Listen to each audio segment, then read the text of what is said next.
Hi, Steve Stites, Chief Medical Officer here at the University of Kansas Health System, broadcasting live with you from the Dolph Simons Family Studio here. We're happy to have you back with us today. It's a big day here.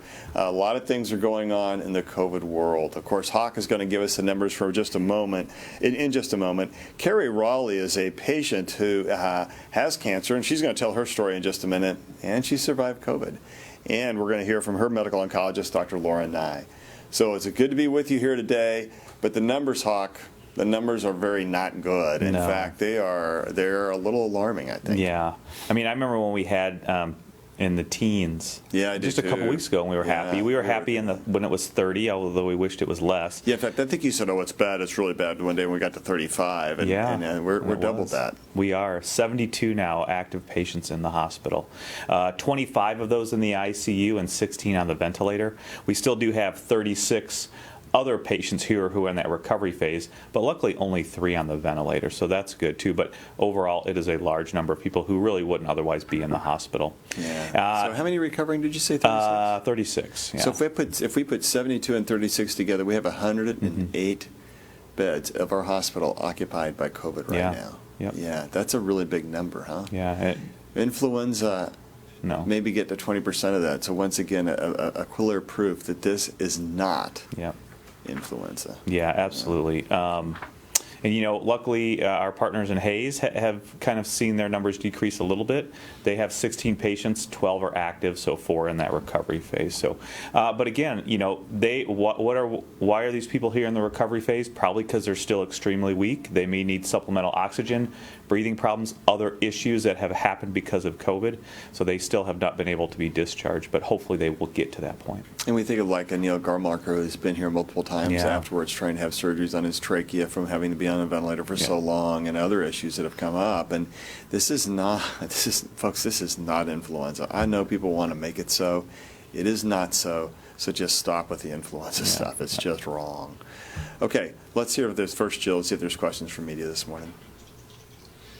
Hey, good morning, Cody with Channel 9. I saw Monday the FDA granted emergency use authorization for the Eli Lilly monoclonal antibody treatment for adults and kids. I know you guys have talked about these treatments before. But I just want to get your thoughts on the news and how this may affect treatments here at home. Could this potentially ease the strain on hospitals?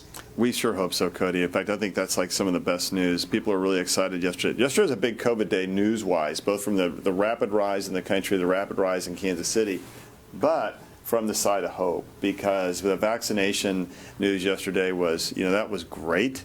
I said to somebody, that's like a grand slam home run in the bottom of the ninth, and that's a really big deal, that 90% effectiveness.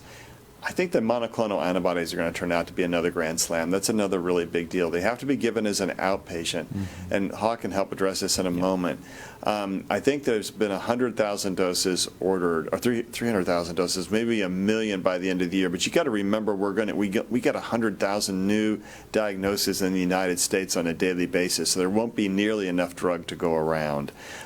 We have been a study site for the Eli Lilly drug, and I remember when Dr. Castro was here talking about it, perhaps 3 or 4 weeks ago, and said it felt like the patient, you could kind of tell who was getting the antibody and who was getting the placebo.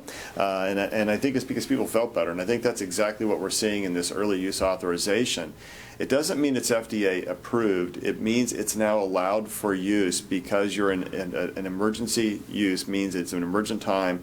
We can give the therapy. The data looks pretty responsive, pretty impressive. The information that was published in the New England Journal of Medicine on October 28th talked about a drop in the hospitalization rate overall from 6.5% to 1.6% of the patients who got it, and in high-risk categories from like 10 or 11% down to 3%. Well, if we cut the hospitalizations in half or by 75%, man, you just heard us say we have 75 patients. That takes us down to 25 patients, and hopefully those 25 aren't quite as ill because they got it. So, I mean, it's really a big deal, but I think that you have to remember that these drugs are actually harder to produce than the vaccines are for a variety of reasons, and so it's not going to have a whole lot of medication at once. I did look at the early use authorization form. We're going to be a distribution site for Eli Lilly for this drug. And what I can tell you is that the initial criteria are age over 65 or BMI over 35. Now that you can use it for other high-risk categories like a transplant patient or something like that. But that's kind of who you're aiming at first, only because there's not enough drug to go around. So I think we just have to remember that it does look really hopeful. We are really excited about it. It's still early use. We don't know all that there is to know about it. There's not enough drug to go around necessarily, and it takes a while to make it. Hawk, additional thoughts that you have? We certainly don't know when or how much we'll get, but we have been working with the team, Nathan Barr, as well as our ID pharmacist, Nikki Wilson. We've all, they've been working for the past 4 weeks to put all the stakeholders together because just as you said, it's an outpatient infusion, so it's likely going to be giving at another site, not here at the hospital, but one of our other sites. But it's all of the other protocols and procedures that we need to make. But we've been working on those, as well as, again, like you said, risk stratification. And not everybody who is going to get it, we've always said 80%, 85% of the people will never need to seek medical care for this. So there will be a risk stratification there in determining who is going to benefit and who will need it. And this is the drug. Actually, Regeneron also has a drug with it. It has the early use authorization. Eli Lilly is the one that Governor Christie got and President Trump got, the Regeneron drug. And so I think Regeneron will have similar numbers.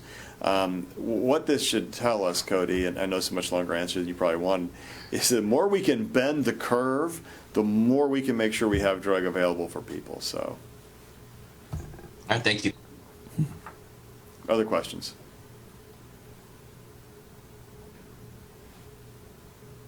So I have a couple. One from the Kansas City Star. They want to know, with the alarming number of patients, what steps has the University of Kansas Health System taken so far to manage capacity, and what's planned? Yeah, that's a great question. I tell you what, right now we've tried to pull rabbits out of our hat. That doesn't really work for bed capacity. So you're left with trying to do the things that are real. There are two problems in the community, and then and every hospital is a little bit different. What we know is that there are not enough staffed beds. Now we don't have that issue here at KU. We all our beds are staffed, and in addition, we're staffing what we call alternate care locations. So if we have to keep people overnight in the GI lab, in some of the open, the beds there, or in the dialysis lab, and some of the beds there, we are doing that, and so we're having to staff more beds than we would normally do. So it's not that we have staffing concerns, everybody does, but thus far our staff have done a great job. They've really rallied around this and allowed us to operate at times over our what we would normally have with these other alternate care areas. So that's been great. But as the COVID numbers continue to rise, and when you have 108 or whatever that number is this morning, beds occupied that would not normally be occupied at this time of year. It's a busy time of the year to begin with, just because you run into the cold and flu season. And unfortunately, we're not seeing a lot of influenza yet, so that's been great. But there are other things that happen this time of year. And then you think of all the patients out there who want to get things done before the year runs out because of their deductibles. That just creates a lot. This is the busiest time of the year for us. And now we have 108 more patients in because of COVID, and those patients are sick. So what are the things you can do? We can stop taking transfers from outside hospitals, which we've had to slow that down. I think that's not the best answer, right? Because that hurts patients who need you. So at some level, we're beginning to say, well, we can take care of these folks, but that means we can't take care of those folks. And then the other lever is to stop doing elective surgeries or to cut that back, and we're actively looking at doing that. And I think we haven't started it yet, but it is under strong consideration, and the reason is that that's just one of the levers you can have to pull. And we keep hoping every day that curve will shift, and then we won't have to really think about doing that, because that really affects people. And when you start having to, it's not the same day surgeries, it's not outpatient surgeries that you think about them, because those don't take up beds. It's really those patients who are going to take up hospital beds. So it's people who are having surgery and they're going to have to be here for 3 or 4 days. That's not just a KU phenomena, by the way. That conversation we know is going on around the city. It's going on around the country. Yep. It's the same thing the lever that's been pulled in Utah and in Wisconsin and in Texas and all around where all these cities are hotspots and hospitals are full of COVID. So there's no magic lever. It's just the levers you can do to help as best you can. And then you try to discharge people as early as you can, because and you can't discharge them until they're ready, but sometimes you can try and discharge a little early. The other thing that's been a backlog for us is patients who needed placement, because there's been enough COVID in the nursing homes in Kansas City that, and in our area, and frankly in our state, by-state area, that a lot of the nursing homes weren't accepting new patients because they had COVID outbreaks. So until that was under control, we had a backlog of patients who had to get back to, or were going to be placed into a skilled nursing facility. You couldn't discharge to there. Rehab hospitals had the same challenge. So, you know, that we're all in it together. This medical ecosystem, we all have to work in it as best we can together. So that at some level, there's just not a lot of levers you have to pull. You try and get as many staff in. You try and you can try and get PRN staff and traveling nurses, et cetera, but those things are hard and they're needed all over the country. And so the last thing we do is we try to preach. And I suspect you know what we're going to preach, because we do it every day, because it's the gospel of infection control. And we know that the gospel works, and I think we have to take care of each other. And we know the gospel works because right here in the hospital, in the wards where our COVID patients are, we have a lot of staff, and those staff aren't getting sick in those COVID wards. And why don't they get sick? It's because they follow the rules of infection control. They wear a mask, they wash their hands, they do the things they're supposed to do. Those rules keep you safe. All those people out there that are mask deniers, I don't know why you want to do that. We just have to get over the thought that this is a political thing. It's just not political, it's health. And really what we're doing is we're taking care of each other. So the preaching comes to the rules of infection control, because that's sort of our gospel here. And we need everybody out there to be a disciple, or to be a prophet, or whatever allegory you want to throw at this, to help us spread the word, because we've got to get people to understand that the way you bend the rule, the way you bend the curve, is not to ignore the rules. When you ignore the rules, the curve escalates. When the curve escalates, we as healthcare providers get in trouble, and that's where we are. One last media question at this point. There is reports that a local school district is encouraging COVID parties, much like you would chickenpox parties, believing that herd immunity is the way to go to get us out of this pandemic. Yeah, well, that's just a perfectly terrible idea. So there was that thing called the Barrington Report a few months ago, and I'm going to wax eloquently about this for just a moment, then I'll ask Hawkeye to take on too. It was written by some really smart folks who were, one was from Yale, and I think one was from MIT or maybe Harvard or something, and one was from Stanford. And I'll tell you, their own schools have discredited that report. They've said this does not represent our body of knowledge. But they said if we just had everybody run out and get infected, we could accomplish herd immunity, and everybody who is chronically ill or 60 or over should just shelter in place and stay at home, and the rest of us will all get it, and then we'll stop the spread of the virus. Okay, so first of all, that's just terrible. Because I don't know what world you look at in which you are going to pick and choose who can go outside and who can't, but we can already see that just doesn't work. Second of all, because this disease can kill anybody, trying to infect everybody all at once, it just means the hospitals will be totally overwhelmed. There's no way that can be functional. Third, it's immoral to even suggest that, because you will cause death and destruction that you don't need to do. Because all you have to do is follow the rule of infection control and wear a mask. So let's think about it. We can go get 200 million people infected all at once, with a death rate of around 0.5%, which if I do my math, that's going to be 1 million people will die just because you tried to do that at least. And when you overwhelm healthcare resources, probably 2 million.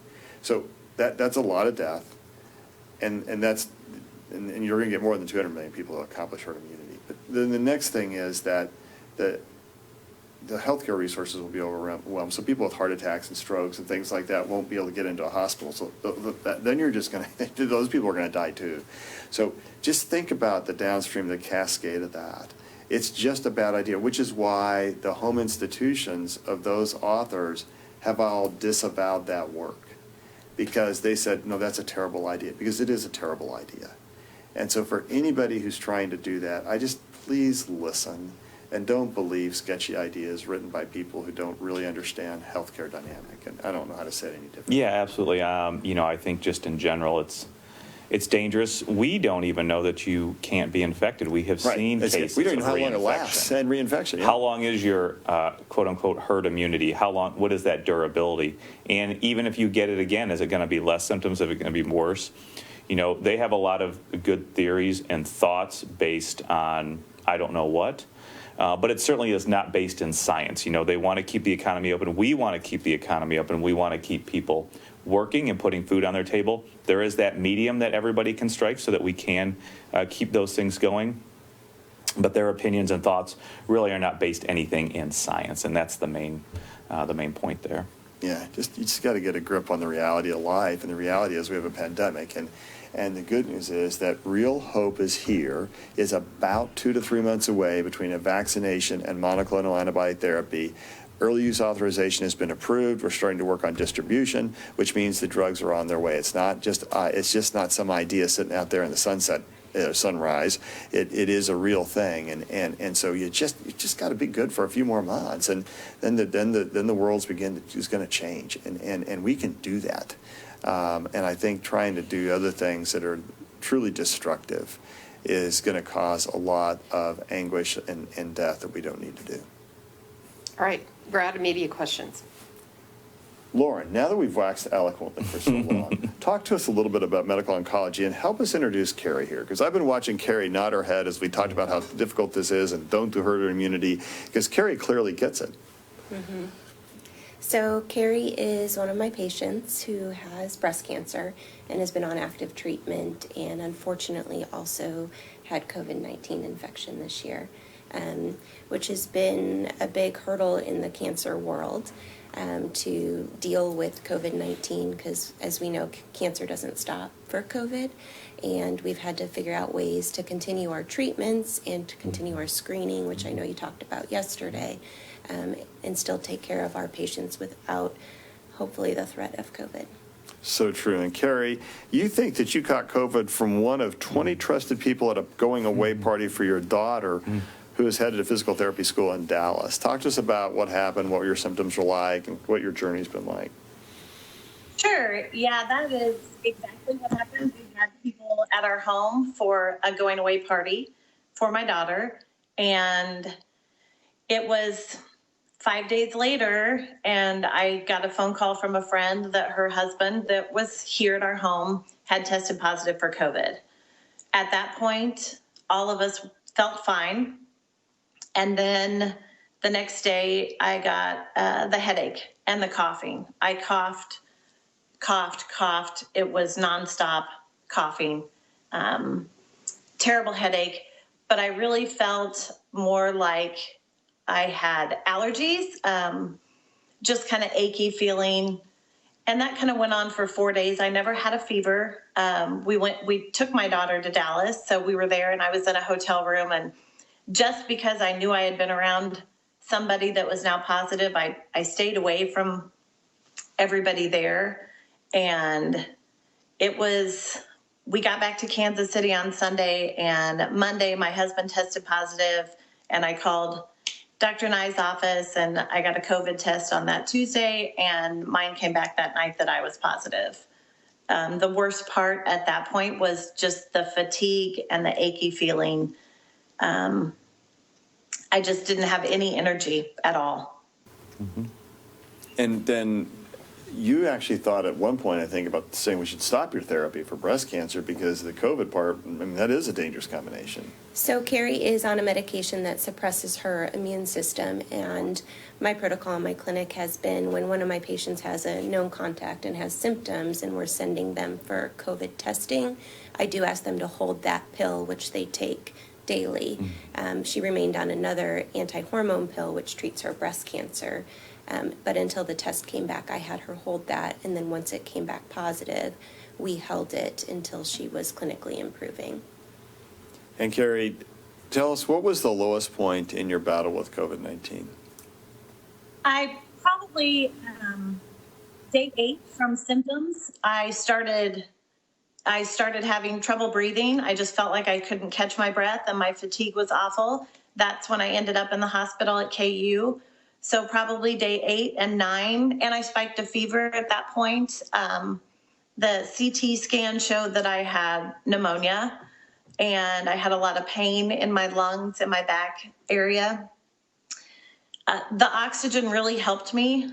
Day 8 and 9 was probably the worst. It was difficult to get out of bed, to go to the bathroom, took a lot of energy. I expended a lot of energy I just didn't have. The worst part was being in the hospital alone and not knowing. And at home, I had 3 other family members that also had COVID, and a sister and her husband ended up being positive also from that. So the fear of the unknown and not knowing was it get better or the next day was I going to end up on a ventilator. Yeah, that's hard. How long did it take you to get better? I was in the hospital for 7 days, and then the fatigue and the cough lasted for about 6 to 8 weeks. I went home on supplemental oxygen. I used that during the day. If I was up moving around and doing stuff, I used the supplemental oxygen at night, every night for 2 to 3 weeks. It probably was eight weeks before I really felt like I had my energy back to what it was before. You were really sick, Hawk. And so people like that, I mean, they can go one way or the other at some point. Yeah, initially we thought, well, maybe if somebody's on immunosuppressive, they can stop that immune dysregulation, that inflammatory state. There's no evidence to suggest that. People who are on immunosuppression, whether it be people who are on hydroxychloroquine for rheumatoid arthritis, or people who have solid organ transplants or cancer chemotherapy, they seem to be just at risk too. So I think she did very lucky, and what she describes at that 9-day mark is really what we've talked about with the bimodal. It's the viral part of the infection first, and most people don't feel too bad with that, but then it's that later, that 10 to 14 days, she was a little bit earlier, where you start having the shortness of breath and cough, and that's when people tend to come into the hospital and need that supplemental oxygen. And so that's that bimodal part there, and that's exactly what she was describing. And Carrie, what advice would you give to people now as you look back at what happened to you? What were the the learning points that you would say to our audience? Well, we felt like we were with trusted people and, a group of people that we had kind of been around since all this started. And everybody that was here, except for a few, had been working from home. It's funny because the people that are anti-maskers, I wear my mask everywhere in public. My family does. We have an immunosuppressed child also. And of all the people that didn't get it, it was him because, we're in the same home, but we were really good about masking and gloves when we went in to take care of him. He's completely dependent on us. And the fact that he didn't get it from all of us in the house that had it just showed me, really drove home the point that wearing your mask, social distancing, good hand hygiene and cleaning the high touch items really proved to me that that's the best way to stop this and keep it, just based on him not getting it in our household with 4 of us positive. Yeah, that's remarkable, and good job for that. And I think one of the challenges for folks is that you think, gosh, I can have this gathering, we think we're all pretty safe. But just as you thought at first those symptoms were allergy, that's what everybody thinks. Oh, I just got a little bit of a cold. I just got an allergy. Well, you see, exactly. That's unfortunately exactly how COVID presents. And so it's hard to know. And that's why if people just wear a mask, you can prevent this. Mm-hmm. We know the story of the hairdressers down in Springfield, where both of them, there are two hairdressers positive, 70 clients each, and everybody had a mask on. The client's hairdresser, and nobody got it. And actually, my minister has allowed us to share her story. There was one member in a meeting that was positive, and there were 4 other people, and they were all, they tried to be socially, they all had their masks on. Nobody got it. And, masks work, and we know it on our own hospital ward, right? Yeah, absolutely. on our own hospital ward, in the hospital itself, whenever you step on campus, masks are being worn. But especially in those units that we are seeing patients, or when our physicians are seeing patients in the outpatient clinic and the patients may not know they have it. But patients are masked, the physicians are masked.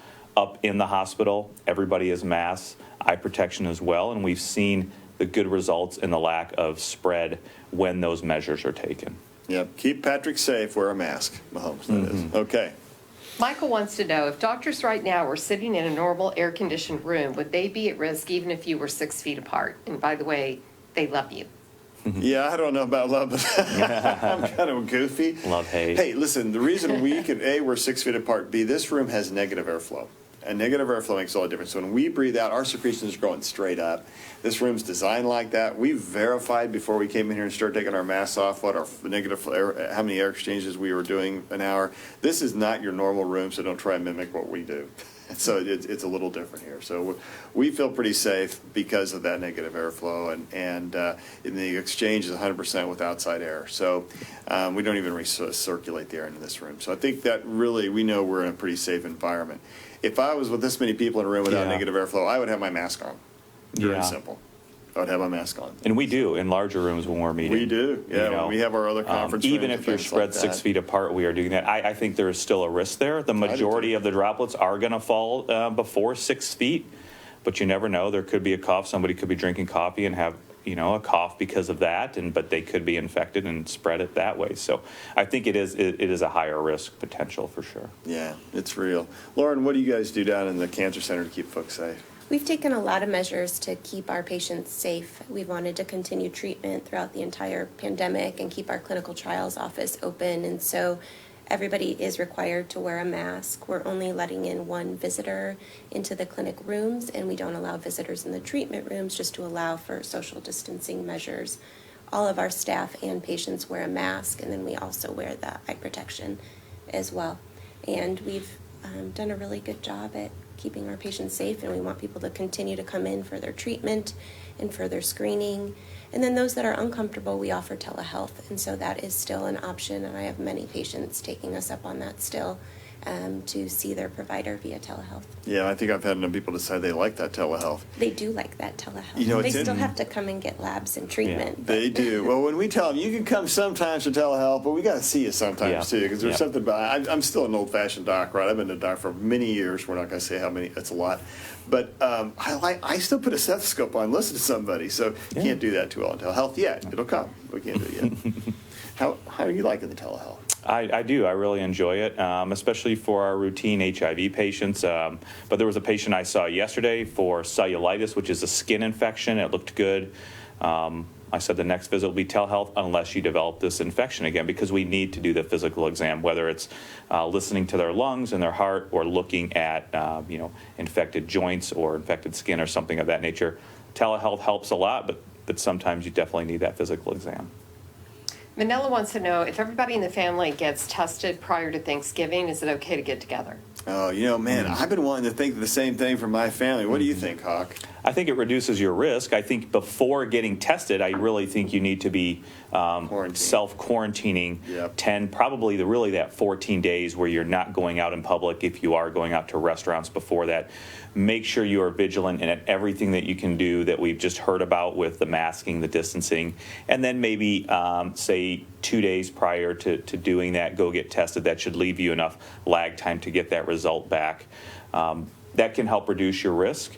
Especially doing that pre-quarantine thing, the pre-Thanksgiving quarantine may help as well. I don't think that's a bad idea. I think it's the only way to do it. Lauren, do you have kids? I don't even know. I'm asking these personal questions. Sorry about that. I have two kids. Personal. Yeah. 2 kids, one in daycare and one in elementary school.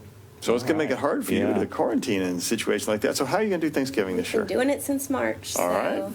What are you going to do for Thanksgiving? Well, my dad was going to come down from Chicago, but Chicago's not doing so hot, and Kansas City's not doing so hot, so I'm not sure if that's still happening anymore. You can ride with your daughter. That's where my daughter is coming down. But I don't know. I'm not sure carpooling's I a good haven't idea sat in the car with someone since March. Yeah. Which Carrie, is a good segue to the next well, question. let me ask Carrie what they're doing for Thanksgiving first. What are you going to do? There's a few of us getting together, very limited family. I have a large family. I have 7 brothers and sisters. So not all of us are getting together for Thanksgiving for that very reason. Yeah, I've heard it before. We usually have 25 to 30 people, and we have family, we have a few strays, folks who don't have somewhere to go. Come on over, we'll just have you here. And this year, I think there's going to be, I got to get my math right, 6 of us, right? 8 of us that are going to be there for Thanksgiving, and it's all people inside our bubble on a routine basis right now, plus my daughter, but she is quarantined in Chicago.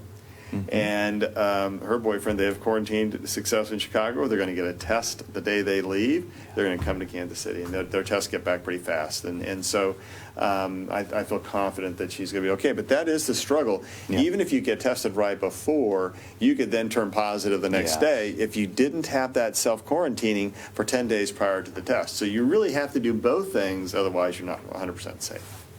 Kathy wants to know, she says, the difficult thing about quarantining is staying away from grandma when grandma needs to go to the doctor and have a test done. She said, what is the best way in that situation to have somebody in the car, or should you? That is a great question. My wife is faced with this very question today, and she's got to take my mother-in-law, her mom, to get her mammogram and things like that. And my mother-in-law, she gets mad at me because I give her age away all the time. But she's over 80. She's 88. And she is just as great a lady as you can imagine, and spry and bright and getting around. But my wife's going to take her. And so, my mother-in-law lives in independent living over Bishop Spencer Place, and so my wife's going to go pick her up and take her to get the mammogram. Is that an exposure to her? Well, yeah, it is. But if you both wear a mask, you're not in the car for that long, you maybe even crack the windows a little bit, get some airflow going, do things to mix up that virus if it's in there. But really wear a mask and then get in and get out. People are really safe inside healthcare. I mean, I really think it's not the hospitals or the clinics that expose you, because we are really doing a great job of working on that infection prevention and control stuff. So I'm really confident that patients are safe here, really confident. In fact, we look hard to see if patients are getting infected while here, and we're not seeing it. So, and when we'd be real honest, because we would tell you that, just as we tell you about any other kind of things we have going on. So we don't see that. What we see is that patients obviously come in with COVID. I think that, but I think in that specific question, if somebody's wearing a mask, they're in the car, they got to get their health care, and then they go back home. I think that's the right answer. Yeah, I agree. I think masking in the car, it's just like the hairdressers that we've talked about. So masking in the car, the other patient or both people can wear eye protection as well. But I think that is going to be the important thing. And hopefully if you're living in the city here in the metro area, your drive to that other appointment is not too long either. But the masking of both participants in the car is of vital importance. Yep, there is no absolute way to be safe. Well, bubble wrap, I suppose. But beyond that, there's no absolute way, but you got to go get your health care, because that's not safe either. All right, Anonymous wants to know, if you've already had the coronavirus, is it safe to go and help care for someone that has or hasn't had it?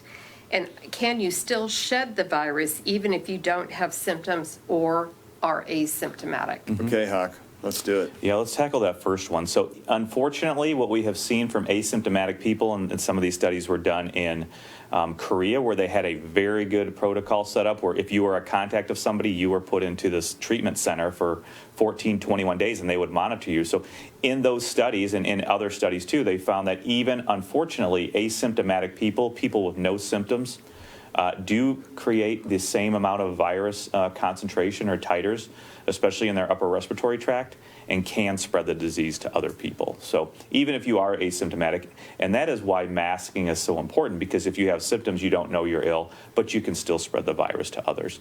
The second, or the first question about can you go and be a healthcare giver to somebody who needs it? You absolutely can, but that doesn't negate the need to continue to mask and social distance and do those things responsibly, because we know that you can get it again. But we don't know exactly when. Certainly most of the time we think 3 months or greater, so 90 days or greater. The first couple cases of documented reinfection were like 140 days, something of that nature. But we have seen documented cases at just over 60 days from their first infection as well. And we don't know what kind of symptoms are you going to get. Are you going to have no or mild symptoms, or are you going to have worse symptoms? So it's very important, even after you have had coronavirus or COVID-19, to continue to mask and distance and do those public health guidance measures to help protect spread of the disease, but also acquiring the disease again. All Right, so Jill says, I love Carrie Hallie Raleigh, and she wants to know from the doctors. She has heard that other hospitals have over half the patient census with COVID-19 patients. She wants to know if that's accurate and what is our percentage? So, first of all, thank you for listening. Second of all, I don't know in Kansas City yet if there's actually a hospital that's over half COVID. Now, there are some that may be close, but they tend to be smaller hospitals around.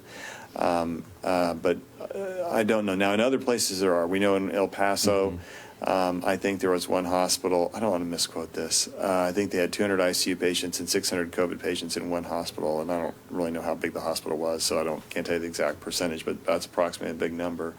And it was also true in New York at the height of the crisis and other places. In Kansas City, we routinely have about, let's say, 750 or 800 patients in our hospital. And so this morning, we said 100. There are 75 had active COVID, and 20. Yeah, about 108 total. 108 total COVID recovering patients. So that comes to about 12 to 15% of our patient population right now has COVID, and normally it would be zero.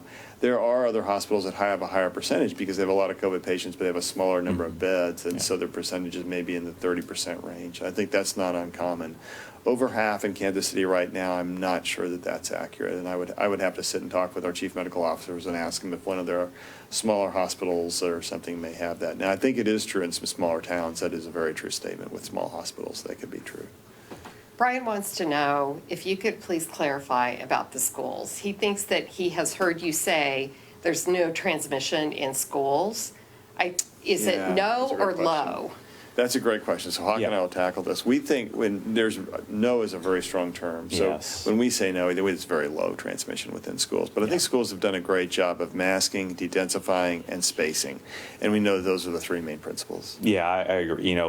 It is low. I mean, no, like you said, Yeah, we're there's no meaning no. low. Certainly not the clusters or the outbreaks that we're seeing from other gatherings, say like funerals or parties or other gatherings that may be happening socially, because of the measures that most all the schools have been able to put in based on their physical building size and the engineering. So it is de-densifying, not having as many students there, not having everybody come back on the same days, masking for everybody, continuing to maintain physical distance, things of that nature.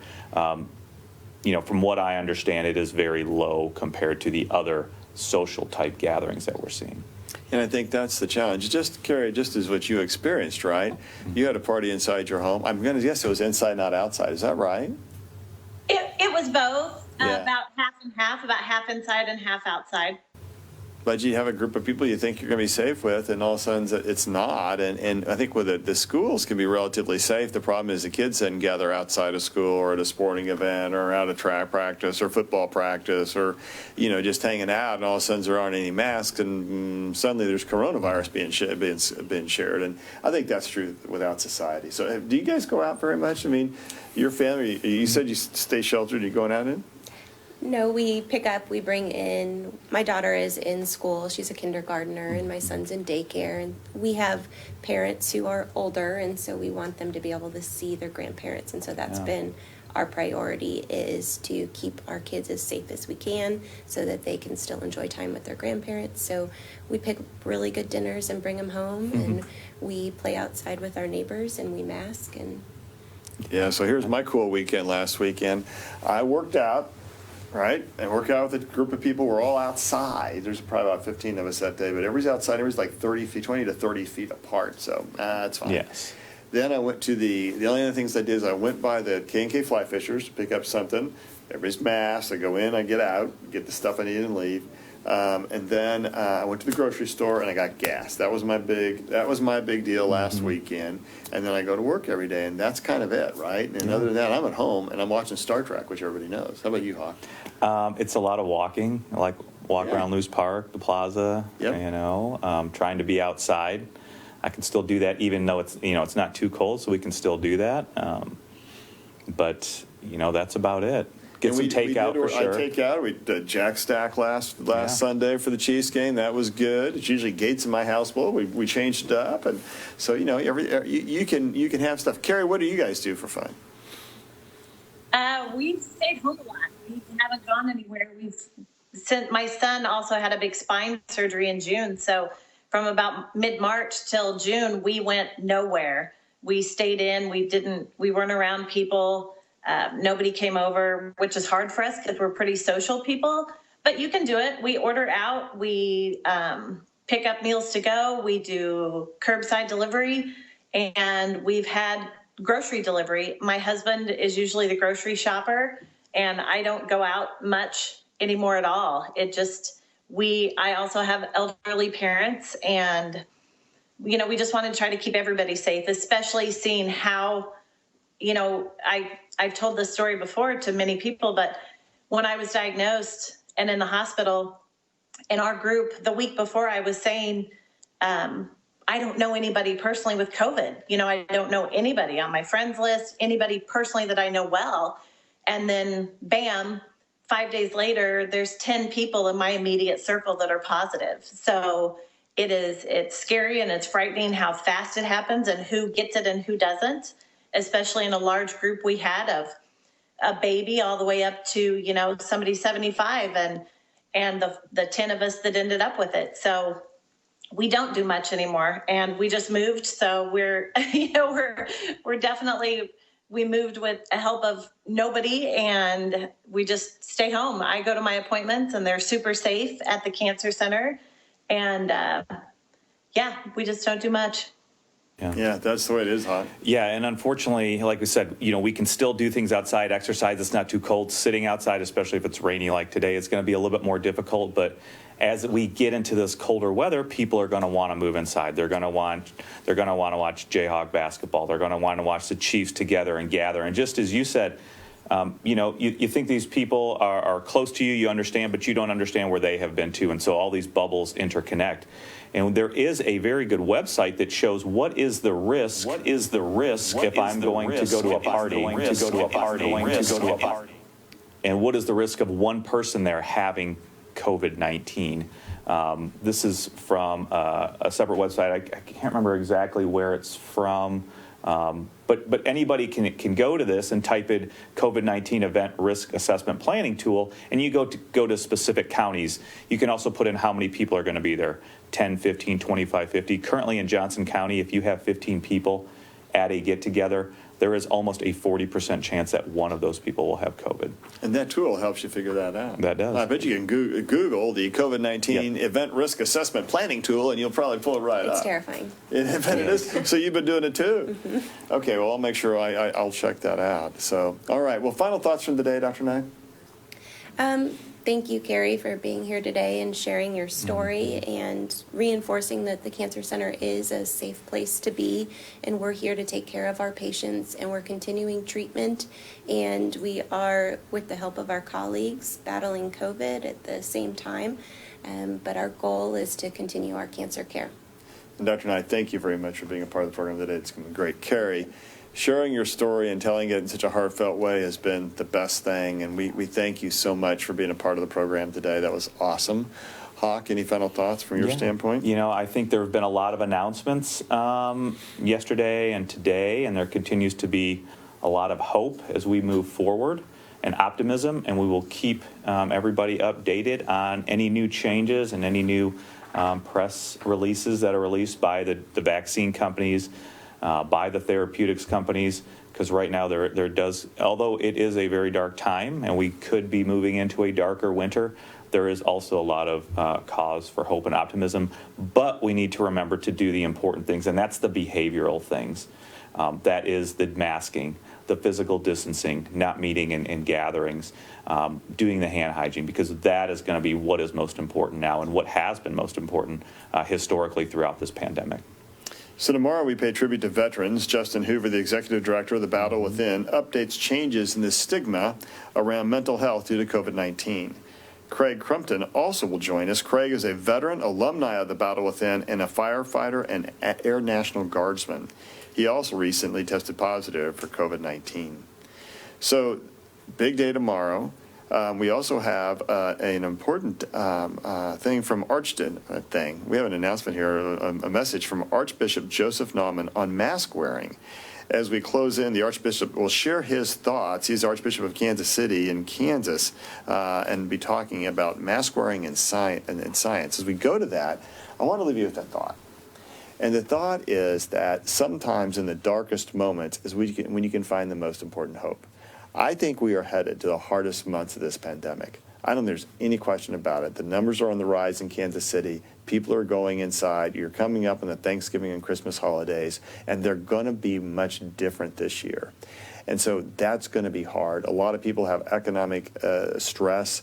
You know, one of my favorite men's store I go to and shop at, or one of them is closing. I mean, things, you know, it's hard to watch things that you're tied to close and parts of your life change like that. And that's really hard. But I think Carrie said it perfectly today, because her life got turned upside down. And COVID will do that to you. And COVID's real, and it's out there. And we know how to beat it. It's not a superhero. You can bend the curve if you follow the rules of infection control. And it's never been more important than it is right now, especially because we are just months, weeks away from having a vaccine that's already approved and getting it in and giving it to people. We are weeks away from giving you antibiotic therapy we didn't have before that we will be giving to you. It's been approved. So these are game-changing moments. Stay alive and stay in the game.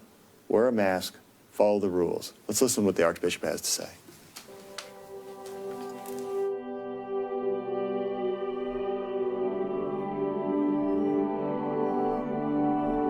I can tell which cable station people have been watching by the letters I get. They think we're too restrictive or we're too permissive, depending on where they're getting their news information.